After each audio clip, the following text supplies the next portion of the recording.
আমি এখন যে জিনিসটার সামনে দাঁড়িয়ে আছি এটার নাম হচ্ছে মিসাইল। এই মিসাইলটার নাম হচ্ছে টালোস।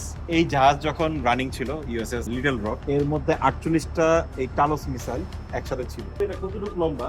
2 থেকে 3টা সেডান গাড়ি যদি আমি পিছনে রাখি তাহলে কতটুকু লম্বা। এরকম 48টা মিসাইল এই জাহাজের মধ্যে ছিল। 1959 থেকে 1979 পর্যন্ত যতগুলা মিসাইল ছিল এই মিসাইলগুলোর মধ্যে এই টালোস মিসাইল কিন্তু সবচেয়ে বেশি ইমপ্রেসিভ পারফরমেন্স ছিল।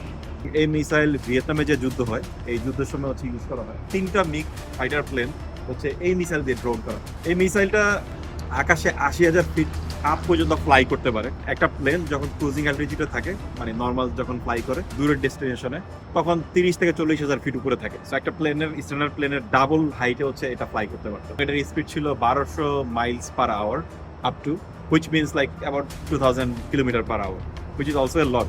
এবং এটা 100 মাইল দূরে পর্যন্ত গিয়ে হিট করতে পারতো।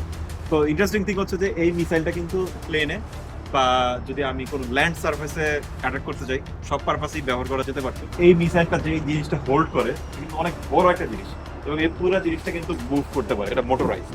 এই মিসাইলের যে লাস্টের যে অংশটুকু, আমি যদি কাছাকাছি দেখি যে এখানে একটু গ্যাপ দেখা যাবে, এখানে একটু ফাঁকা আছে। লাস্টের অংশটুকু হচ্ছে ইঞ্জিন। এইটা দিয়ে হচ্ছে পাওয়ার জেনারেট করা হতো, পুরো যেখান থেকে পাওয়ারটা জেনারেট করা হতো। যখন আর পাওয়ার দরকার নেই তখন এই পোর্শনটা কিন্তু ফল করতো, রকেট যেভাবে লঞ্চ দেখি। এই যে সামনের অংশটুকু, এখানে হচ্ছে ওয়ারহেড এবং হচ্ছে নেভিগেশন সিস্টেম একবারে সামনের অংশ। I would say it's a big deal. The thing is very big as well. I don't know how they handle like 50টার মতন মিসাইল নিয়ে জাহাজে ঘুরতে এবং এখানে নিয়ে আসতো। It must be difficult. But they did it somehow.